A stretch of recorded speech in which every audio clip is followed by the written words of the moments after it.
بسم اللہ الرحمن الرحیم.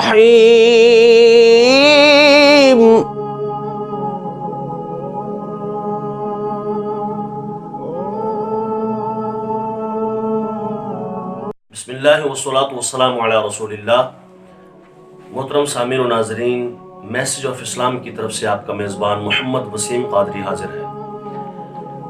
حضرت سر سختی رحمۃ اللہ تعالی علیہ تصوف کے اماموں میں سے ایک امام گزرے ہیں اور اللہ رب العالمین کے انتہائی برگزیدہ متقی پرہیزگار آدمی ہیں. آپ رحمۃ اللہ تعالی علیہ حضرت معروف کرخی رحمۃ اللہ تعالی علیہ سے مرید تھے اور حضرت جنید بغدادی رحمۃ اللہ تعالی علیہ آپ کے ماموں جان تھے. حضرت سر سختی رحمۃ اللہ تعالی علیہ کباڑ فروشی کا کام کرتے تھے، سخت فروشی کا کام کرتے تھے. بغداد میں آپ کی دکان تھی.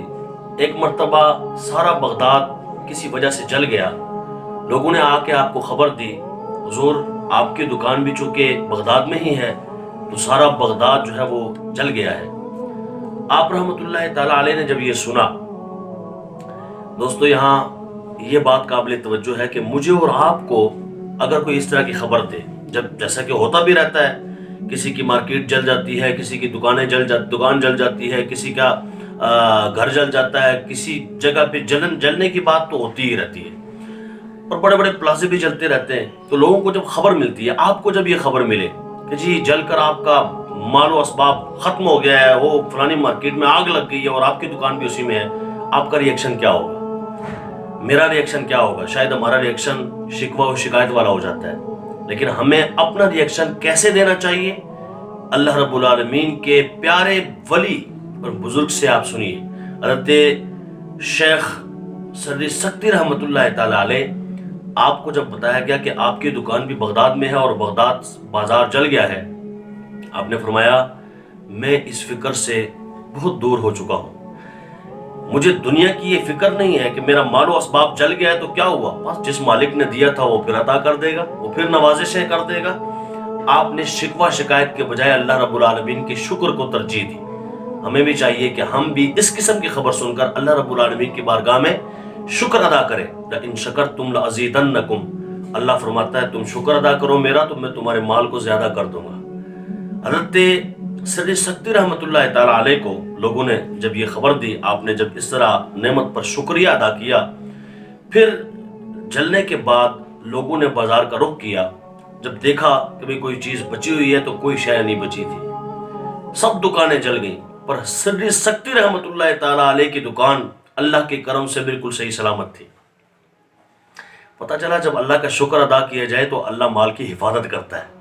ہم چونکہ شکر نہیں ادا کرتے تو کس طرح پھر اللہ رب العالمین کرم فرمائے؟ اللہ کے کرم کے لیے اس کی کرم کی طرف نگاہ کرنی ہوتی ہے. ہم صرف دنیا داری کی طرف نگاہ کرتے ہیں. حضرت سر سختی رحمۃ اللہ تعالی علیہ نے جب یہ سنا کہ ان کی دکان بھی محفوظ ہے اور انہی کی دکان محفوظ ہے، باقی دکانیں جل گئی ہیں، تو لوگ بھی تھے، آپ بھی اپنی دکان پہ تشریف لے گئے. آپ نے اللہ کا شکر ادا کیا اور اسی ٹائم سارے کا سارا مال فقراء میں تقسیم کر دیا. حالانکہ اس طرح بھی ہو سکتا تھا، مطلب مجھے اب خبر ملے تو آپ سوچیں کہ آپ کو خبر ملے تو کیا کریں گے؟